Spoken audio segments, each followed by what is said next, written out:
It is so great to be reunited with you after 2 years, that too for Duranga Season 2 on ZEE5 Global. A warm welcome to you. Absolutely, absolutely. Always a pleasure seeing you, talking to you. And yeah, good to be here. Oh, amazing. Well, look, I think the first season left us on a bit of a cliffhanger, and I think, your character is definitely one which is, when it comes to the moral and ethical aspect, it's definitely on the darker spectrum of that. Tell me, for you as an actor to really get your head into such a dark space, how tough has it been? I mean, so for this character, there is no space. He's like a child. He has this innocence, So when people who are in this kind of physical kind of imbalance, and mental instability, they don't know they're dark. They don't know so much about their actions. And if you see the psychosis of such characters, they are pretty, we've seen films, we've seen series before, we've seen there's the juxtaposition of these characters is a little twisted because they're unaware. So that is what brought me to the drawing room to be able to create this character which is who's so innocent. When he's happy, he's happy. When he's angry. He doesn't know. And kind of what added to the fun was that a character waking up from coma after 14 years. So for me, it was imagination of how does he move? Like how Hmm. does what will be a physicality of such a human who wakes up after 14 years? How will he walk? How will his limbs move? So I did kind of go on a journey, and then I had read something somewhere, and there's this word called the C-shaped human, and it's nothing to do with Ranga. This happened a long time back, and when I read something which is fascinating, I write it, and I remembered, and I went back to my notebook, and I said, okay, I can be a C-shaped human. So it's a lot of imagination and a lot of, for me, this was like a theater, like, how you bring a lot of body language to a character and you Hmm. perform. So it's been very fascinating. It is something like I've never done before, and it's been pretty much fun. Yeah, I think it's quite fascinating though, isn't it? Because you've done a show like Breathe, where you are, in a way, trying to track down a very twisted personality, a twisted character. But here you're kind of on the opposite side of things. So I guess for you as an actor, when you are sort of in and out of so many different roles uh adapting to different circumstances, different lifestyles, do you feel कि आप पर एक छाप पड़ जाती है character well वो छाप नहीं पड़े इसलिए ये कैरेक्टर किया है. का? Right. I mean, it's difficult. Sometimes you don't even know whether you're being influenced or not. Over the years, I think I've been able to have more grasp on my method and my process, which also attributes from our growth. As human beings, we are growing, hopefully, and there has to be certain evolution to who we are, and that does show an effect uh, hugely on your work, and Mm, especially in creation. So I've had different methods earlier in life. I do bring a lot of method acting to my roles. But this one specifically was totally out of imagination, no emotional recall. And somehow I think I've learned how to, when I leave my trailer at the end of the day, I leave everything behind. Somehow I think I've become successful in doing that. mm. And it's not And happened overnight, so it's taken time and effort. yeah, absolutely. And I think also maybe it's just my interpretation, but a lot of the works that you have done, I mean, even if we look at, one of your breakthrough films, which was Kai Pochi, I mean, you've done a lot of work before that in television and all of that. But most of them, even Suki, which is what I was just telling you about before we started the interview, and how much I love that film. Um, there is a very huge emotional baggage, I think, attached to a lot of the characters that you do. tell me, is this something you subconsciously look out for, or do you feel that's just what filmmakers and storytellers approach you with naturally? I enjoy understanding human behavior. It's one of my favorite subjects. And in terms of, I also like playing these complex and not understood characters, and maybe throw light at them and present them with a certain vulnerability, or and make people understand them or like them and show them that we are not perfect. None of Mm, us are, and see, in terms of filmmakers, I've been very fortunate that a lot of filmmakers in India till now have trusted me with mm, such characters, and have offered me good work. But again, in terms of Duranga, um, for Duranga, it was like, for me, it was just going into a playground and just being this, just using my imagination. I had this canvas and I was just throwing paint at it. I just kept throwing paint at it, and this is, I think, the most theatrical performance of mine. mm. So for me, it's almost like a Korean opera, you know. Yeah, yeah, Yeah. yeah. I think also, I would love to talk a bit more about mental health because I think here your character really merits that conversation. Because a lot of the times when I've seen, again, especially in Hindi cinema, like for a while, I feel like it's been a bit of a stigma with the way they've showcased, someone who has split personality or genuinely has mental health issues. I mean, don't get me wrong, there've been great films and great Oh, you're performances, right. You're right. you know, but Yeah. I feel like it's a very important conversation because I feel like what they do is that they seem to glorify an illness in a sense where it's showcasing them in a very dark light. I mean, of course, their actions itself are not very good. They're not very positive things, of course, but I feel like they don't really humanize the fact that they are actually suffering from an illness.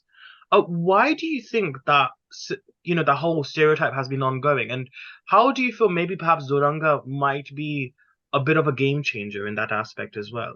No, it won't be. And I'm glad you bring this up, because I do think about this, because I was a part of Breathe, which was a very successful series, and Duranga as well. So first of all, I think, uh, and I'm not saying this in defense of the industry and all of us. You understand, and you know this, because at the heart you're an Indian, and you consume, you know us. I mean, you're a part of us. Hmm, Uh, our biggest objective mostly is to create entertaining, to entertain people. hmm, So what we do is we pick these stories, and until now, and I know this will change. It's not just going to be like this forever. And we hmm, pick these stories and we create these entertaining characters. The same way in Duranga. In Duranga, there's no scope to talk about mental illness. In Duranga, there's no justification, because it's an adaptation of a all out commercial Korean show, called Flower of Evil, and it's been adapted in the same all-out manner, uh, to create this spooky and this entertaining and this thrilling world where all these things are happening, and the whole objective is not to show light on such characters or such people. The whole conversation and the whole objective is to just make something which is thrilling, and there's nothing wrong with it. And you won't believe it. It's so glad that you brought it up, and I want to take it up on this. So, last few weeks, I've, not because of promotion, I was just comparing this to Breathe, and I was finding a space that find this is entertainment. You hmm, know, um, uh, but it's about time that when we make such stories, we should also balance it by, showing the authentic, um, uh, and take that route, and hope that, and have the courage that people would watch. Like, I'm a huge fan of Mindhunter. hmm, It was authentic, but again, the purpose of Mindhunter was to tell a real story. It really happened, how FBI was formed, how they went and they researched and they studied those characters, psychosis. real psychiatrist, psychiatry, all those elements clubbed together. But now in Duranga, and that's why, there was a part, I'll be very honest, that we were thinking, the team, how marketing teams think, and I'm not bad mouthing them. We need a dialogue, we need to talk about these things. They thought that in one of the interviews there should be a psychiatrist. I said, don't do this. This is not that show. Mm. I mean, this is a commercial show where we have not purposely, the objective is not to pay attention why, who. We just have made this entertaining show, which is great. What I mean?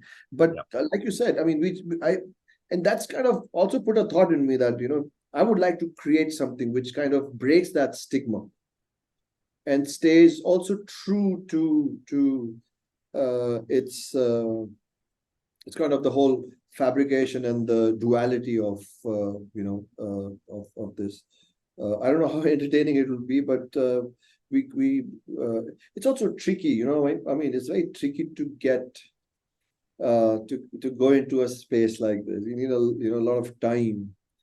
To be honest, I've been very conflicted with this thought last few months. So I'm Oh, glad. wow. Yeah. So your question really resonated with me. Oh, I'm glad to hear that. And thank you so much for being so open and so honest about it as well. I think that's what really makes a conversation truly special and authentic, is because of that. I want to talk a bit more about, again, the strand that I spoke to you about emotional baggage. I want to extrapolate that a little further because I think, again, another sort of maybe aspect of them. I mean, even if we look at Kai Poche as well, it's that sense of loss of innocence that I find in your films. Even again, your recent work again, Suki, you're playing a very happy man, a very well seemingly happy man, who obviously meets his old school crush, and things are sort of, kind of getting together, but then, he's obviously lost his wife to a very horrible terminal illness. So there's that sense of trauma a lot attached to a lot of the roles that you play. Talk to me a bit more about that. I mean, again, how do you separate yourself from Amit Sadh and that character, or do you at all separate it? Thank you for asking this question. Sometimes you feel like, why is nobody asking me this? Because everybody keeps asking, not everyone, but sometimes, you get, who's the most naughty on the set? Who was the most funniest on the set? Our job is very serious. It's an intense job, you know. So I'll tell you, there's a lot of gray area, Janet. Um, Sometime early in my career, I did not know how much it's me and how much is my character. And I was working with a huge bank and emotion of my past and who I am. And I think, to be honest, at the end of the day, art also does that. It kind of, takes the reflection out of you and cleans it and makes it pure and heals you. So Mm, I have uh, uh, I've had such an amazing experience of life without judging it good or bad, and it's so amazing as an artist that I can use it. And but I'll say something very funny with you, that after acting for a few years and using that reservoir of emotions, there was mm, finally a day I was trying to, like, I'm in a scene, I have my triggers, of mm. emotion. We all have, you think about something happy or sad, it'll create an emotion, and all of a sudden I realized those triggers were not reacting. Mm. They were not firing, all used. These things don't trigger me anymore. So this is very fascinating. I went back to my coach. I have a few acting coaches who are like life coaches, I said, this is happening. What do I do? And one of them was like really, really amazing and said, so how about imagination? I said, Wow. you're an actor. I mean, and then the whole study. I don't want to bore you with, like, there's a methodology of method acting, and then there's Meisner, then there's Stella Adler, and then there's Maggie Fallinger. Maggie Fallinger is doing work with every top Hollywood actor. So there's that training, Mm. and then you just, but then the imagination part kind of flipped the coin for me. And now, Yeah. and then I realized, I said, what, if I now need to imagine, why should my characters always borrow from me? So now through my imagination, these characters will find their own happiness and their own sorrow. I'm playing them. They have to now aid me to who they were in the past and how they are now. So now I'm in that space because I'm very happy. I'm like, you know. And in terms of vulnerability and innocence and childlikeness, I have these things. These things make who you are. They don't make you weak. Absolutely. They make you strong. They make you who you are. So there's no hiding. So I kind of have somewhere during the course of life and movies, I've intact it. I've kept it. This is who I am. If you know what I mean. And you don't have to just keep quiet and just just take everything and not react. I'm strong. I'm the best. And blah blah blah blah. No, you don't need to do all that. So I'm able to kind of bring these small nuances into. So I'll keep offering something from me to every character, but there's a lot of imagination now. Amazing, amazing. Well, look, I think it's going to be really wonderful to see you back in action in Duranga season 2 on ZEE5 Global. I'm really excited to see how the second season is going to perform. The first one did really well, and again, it will just be wonderful to watch your mastery in play again as an actor. And it's always such a pleasure, Amit, to have such honest and frank discussions with you. It's so rare we get that opportunity, and I'm so glad that you really opened up, and I'm really, really grateful for this. Thank you so much. It was so Thank you, lovely. Amit, and thank you for your question. They were beautiful, and I'm sure they just you just didn't wake up and just dropped it. And it was lovely talking to you. And I'm going to look you up when I'm in London next, and we are definitely doing that coffee. Okay. Yes, we need to go for that coffee for sure next time It'll you're be a here. long one, I know, but we will do it. Definitely, yeah, definitely. The real discussion will happen over coffee. Trust me. I'm That'll open be to it. good Yes. fun. All right. Lots of love. Awesome. All right. Lots of love. Thanks, Amit. Thank you. See you later. Later. Bye. Bye.